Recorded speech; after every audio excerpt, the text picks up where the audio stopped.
The journey to the playoffs has been quite arduous for the Winnipeg Jets as of late, but with a massive win over the Minnesota Wild, the Jets have now claimed the 1 point that they needed to get into the postseason and lock their playoff berth. It wasn't the cleanest of games, and it required a little bit of game-saving magic from Connor Hellebuyck, but you know what?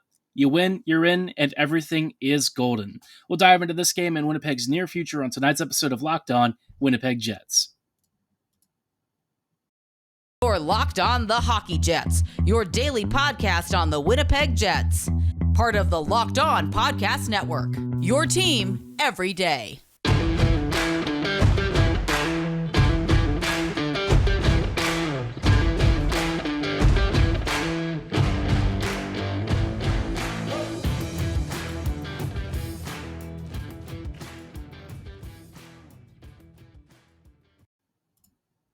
Hello, friends, and welcome to tonight's episode of Locked On Winnipeg Jets, part of the Locked On Podcast Network, your team every day.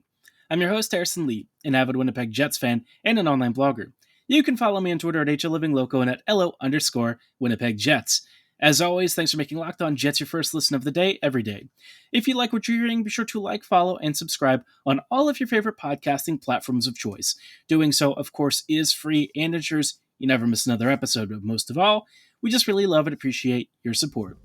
Today's episode is brought to you by Gametime. Download the Gametime app, create an account, and use code LOCKEDONNHL to get $20 off your first purchase. Stay tuned to hear more about the Gametime app and how it can help save you a bundle of money on your next event tickets. Now, like I said at the intro, obviously the Jets are a team that has, gone from zero to hero, back to zero at times throughout the season. It's been a roller coaster ride. Winnipeg, to be quite honest, went from playing pretty decent hockey at the first half of the season and kind of starting off relying on Hellebuyck to eventually becoming a legit force at even strength to then still being pretty decent at even strength, but not actually finishing owing to shot location, poor luck, and just a lack of elite scoring talent past the first couple of lines. Factor that in with Connor Hellebuyck looking mortal for a bit, and suddenly, for 2.5 to 3 months, the Jets looked like they were taking a bit of a break on the season, while the season was still ongoing. But thankfully, when it mattered most and the Jets needed to rally, they pulled off a couple of really big wins, most of them happening within the last 2 to 3 weeks, and the Jets, they sat on the precipice of a playoff spot. But after beating, of course, the San Jose Sharks on Monday, a Tuesday night back-to-back game against the Minnesota Wild on the road seemed like a lot to ask for even just a point, right? This Minnesota Wild team has not lost very many games at all. I think they had, 4 regulation losses or something in their last 10 or 20 games. I mean, that's pretty crazy. I mean, this Wild squad, look, partly reliant on Gustafsson or whoever it is in net. Sometimes it's Fleury, but this Wild team, even when their top 6 is the only unit that's scoring, it's a very stingy team. They don't give you a lot of space. They're very physical. And I think in this game we saw the Jets, quite frankly, get bullied around a little bit, and not for a lack of wanting to be physical, but the Jets were trying to stay disciplined and avoid getting involved in the goonery that was kind of unfolding around them. The referees kind of lost control of this game when Ryan Reeves hit, was it DeMello in the back? Like, it was a square hit across the numbers, should have been a very clear boarding, maybe even a major.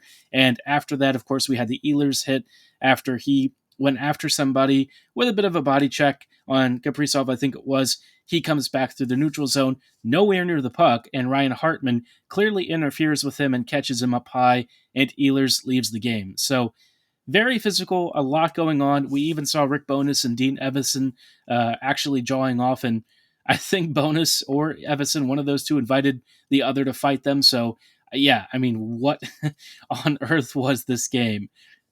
Officiating aside, a couple of really standout things worth talking about. The first is that, Connor Hellebuyck was freaking unbelievable. I mean, this guy made some of the best saves of the season in one of the biggest games of the season. When you need your stars to really stand out and elevate their level of play to really carry you through some of your weaker stretches, I mean, could you ask for more from your leading man in net? Hellebuyck has been this team's anchor for years, but the way that he played in this game was unbelievable. Just look at that one stop of him essentially being frozen to the left side, left post. He has to basically sprawl and flip and vault over across to get his stick on a clear shot that was right at an empty cage. Amazing save, and just one of many from Hellebuyck, who really outdid himself in this game. I don't even want to know what the expected goals were for Minnesota, because they had so many high danger chances, occasionally empty nets, and tons of net front chaos that the Jets defense just could not clear, which not really surprising. Winnipeg had just played the previous evening and was probably a little bit tired. But other than that, it was really nice to see the first line playing pretty well. Mark Scheifele got a nice goal. But the third line that I think a lot of people have, rightly criticized over the past couple of months, this one had a big game. Lowry opened the scoring in the first few minutes with Niederreiter and Morrissey chipping in, and it kind of set the tone, right? Minnesota had been outshooting the Jets up to this point, outplaying them and all that, but Winnipeg scored first. Scheifele adds a second, and it just seemingly puts the Jets in cruise control over their own destiny. Now, they weren't actually in that much cruise control because Winnipeg had to rely very heavily on Hellebuyck doing his thing, but despite all the chaos, despite even a Kaprizov, I think it was a power play goal in the third period, the Jets managed to rally back and, really keep that momentum going, winning 3-1. Appleton chipped in the third goal off of a great assist from Morgan Barron, and after that, everything just sort of kicked off. There were tons of fireworks. I mean, this really felt more like a playoff game than anything, which is funny because neither of these teams are slated currently to meet in the postseason unless somehow the brackets align. But I don't even know if that's actually possible for those squads to meet. So, yeah, very interesting game. Hellebuyck, I would say, was very clearly the first star of the evening. But the third line should probably get a shout as having had a major role, which is good to see. Niederreiter joining that unit has been a very big blessing, and it helps the top six maybe have a little bit of an extra bit of support recently that they have been lacking for the past several months.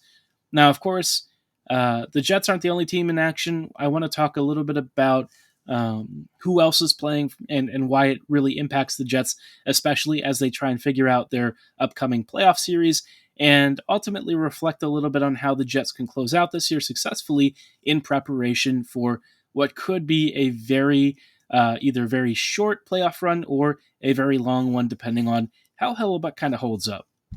We'll dive into all of that in just a moment. Before we go any further, though, I do want to shout out our friends and partners at Gametime.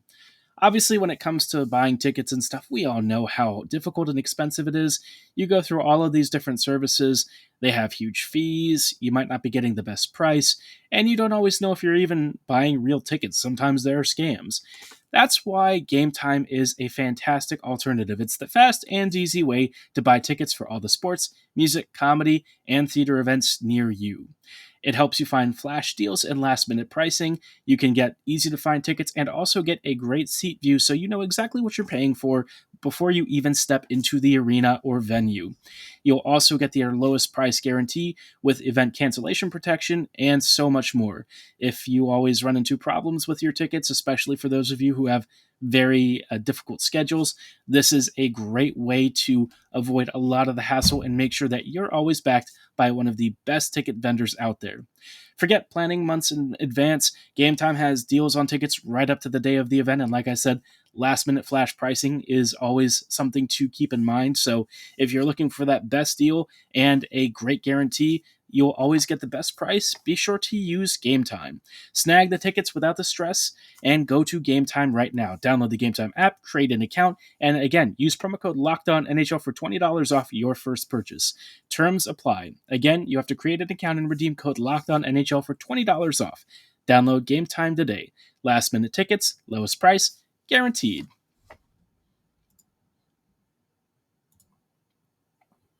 Hello, friends, and welcome back to this episode of Locked On Winnipeg Jets, part of the Locked On Podcast Network, your team every day.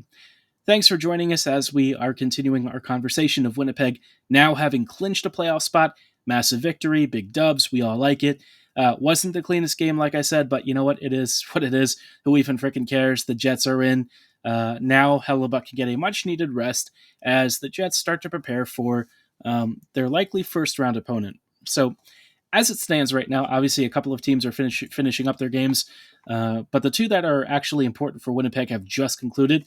Edmonton defeated the Colorado Avalanche 2-1, and Vegas ended up beating Seattle 4-1, which is not super ideal in some ways for the Jets, but also probably a little bit of a help in the other. I mentioned on yesterday's episode that, the Jets have two opponents and both are very good. But if we have to choose one, I would say let's go with the Knights. I know that Mark Stone's coming back and I know that Vegas is a very strong team. But like I said, the Oilers are a juggernaut right now. They are just eating through opponents. They are doing some of the craziest level of total team offensive output that we've seen in the Cap era. I mean, they've got 323 goals or something as a team, something along those lines, which is 20 or so more than the next closest team. So this squad's offense is extremely potent. They have an acceptable-ish goaltending situation.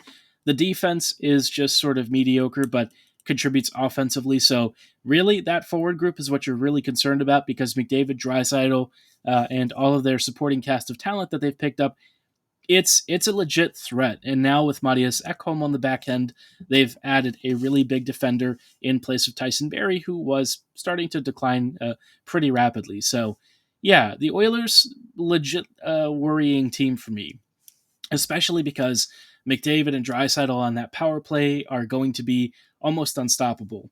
I know that even Hellebuyck has had trouble with these guys. Who doesn't? I mean, Hellebuyck has seen the best and worst from them, so I'm glad that there's a good chance that Vegas is going to be the team the Jets face, because between those two, yeah, I think Vegas presents the more beatable challenge. I think Vegas's goaltending situation and the lack of elite superstar talent is more in line with how the Jets are going to have to essentially get by the first round. Winnipeg would have a really hard time, I think, versus the Oilers, unlike the first time that they met them. I know that the Oilers outplayed the Jets during that one playoff series, but still got swept anyways. I don't think that's going to happen this time. If the Jets face Edmonton in the first round, yeah, not ideal. The good news, though, is that because Vegas ended up winning as well, the Knights are going to stay just a little bit ahead of the Oilers. Where it starts to get dicey is if the Oilers win and Vegas loses. Suddenly, in that last game, they're level on points. And what would really suck for the Jets is, the Oilers have the regulation and overtime win tiebreaker. So for the Jets, this is a very dicey situation. I know that Vegas is a scary team, but if I have to choose, please just let them face Vegas and not Edmonton. And besides, I think this is a great opportunity for Hellebuyck to kind of see some closure from 2017-2018. It feels like for the past 4 to 5 years, we've had unfinished business from what should have been a Stanley Cup winning Jets team. Instead, though, we've all been left wanting and waiting and wishing and pining away for something to happen so that the Jets can get another shot at redemption and show off the kind of team that they can truly be. Now, sometimes they have shown us that, and it's not always been pretty, but other times, this Jets team still has moments where I see some of the plays that they pull off, and it's elegant, it's art, it's wonderful. They don't do it enough, but I still at times really enjoy watching this team. And so having at least a few more playoff games for that, no matter what the outcome is, that's pretty cool. I think we're all a little bit starved for some not only playoff action, but decent playoff action, not just a team heavily reliant on on Hellebuyck like the Jets have been recently. But, whatever we see, we'll see. Hopefully Winnipeg can at least make a go of it if they get bounced in the first round. But this would be a really nice time for Connor Hellebuyck to really steal his nerves and resolve and show why he has been a Vezina contender at times this season. Now, obviously, the Jets still have one more game against the Colorado Avalanche before they close out the regular season, and I want to talk a little bit about how the Jets maybe should start preparing for the postseason and who I would like to see maybe get a look in the lineup in the final game of the regular season as the Jets try and maybe figure out if they have any secret weapons that they can just call upon from their reserves.